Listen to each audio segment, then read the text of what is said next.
ભાઈ વાળ કાપવા હે ભાઈ અત્યારે ફ્રી નથી, લાઈનમાં 4-5 જણા બેઠા હે, 2-3 કલાક પછી વારો આવી જશે, બેહી જાવ લાઈનમાં. ભાઈ આ બધાય તો બેઠા રહે, મારે મોડું થાય, મારી ગર્લફ્રેન્ડ રાહ જોવે, મારા વાળ પેલા કાપી દ્યો ને. જો ભાઈ આ બધાનું કામ પતી જાય, ઈ વહી જાય પછી તારો વારો આવશે. કાઈ વાંધો નહીં.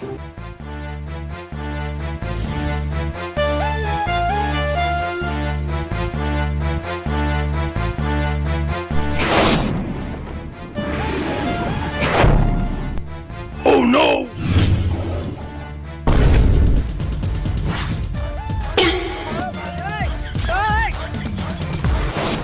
તું ક્યાં ભાગે છે? ભાઈ મને જવા દો, હું ગરીબ માણસ, ભાઈ જવા દો મને. અરે ભાઈ હું હવે ફટાફટ હાલો, મારા વાળ કાપી દયો, હું તો મસ્તી કરતો હતો.